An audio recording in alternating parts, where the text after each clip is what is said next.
أنا ماليش،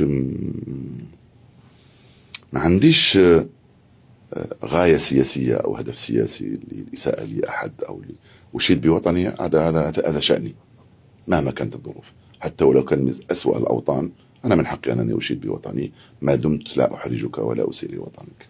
هذه قناعتي. ولكن صدقني أنا أطيب كثير مما يشاع في بعض المنابر. صدقني، وعندي أصدقاء كثر في كل مكان في الدنيا، لأني إعلامي ولأنه عندي 33 سنة في مجال المهنة. وبعدين مسؤوليتي الأخلاقية والمهنية تفرض علي أنني ممكن أحيانا، لأنه أنا إنسان. أن تدعم السنغال ضد المغرب العربي؟ أنت تحدث عن العروبة، والعروبة جزء من خطوطك الحمراء. شو دخل العروبة في الكرة؟ لا يا سيدي، هو المبدأ. لماذا نقسم ونجزئ المبدأ؟ لا، تكلم على العروبة كأصل وفصل، مش ككرة. لا، بكرة كرة القدم أنت تعرف أفضل من كرة القدم. اليوم تحرك الشعوب والحكومات والسياسة والاقتصاد، وهذا علم بلد نشيد، فاهم التفاصيل.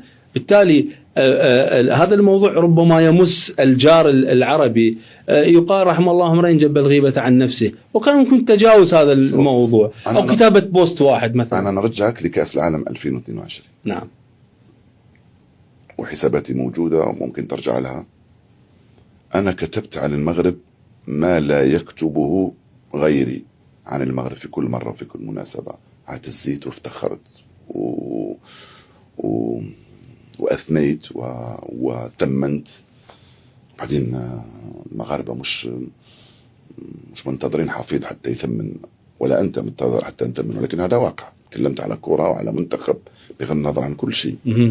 حتى ولو كان اللي فعله المنتخب المغربي كان فعله منتخب سنغالي ما دمنا في أفريقيا، كنت نقول نفس الشيء. لو فعله منتخب عربي آخر، العراق أو أي بلد، كنا نعمل نفس الشيء. فما عنديش، ما ناخدش في عين الاعتبار أي خلاف بيني وبينك نعكسه على علاقتي مع العراق. أنت لا تمثل العراق.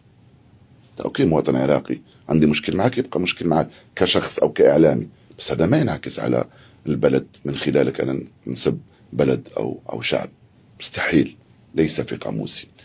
القراءات تختلف. إذا كانت قراءتك هي هكذا فأنا مش مشكلتي. أنا تحاسبني هل أسأت لك في منشوري، هل أسأت لك في تصريحي. حاسبني. صدقني أحيانا والله نسأل الأئمة، والله العظيم عندي أصدقاء أئمة في الدوحة وفي الجزائر، يرحم والديك، نقول له يا شيخ نورني،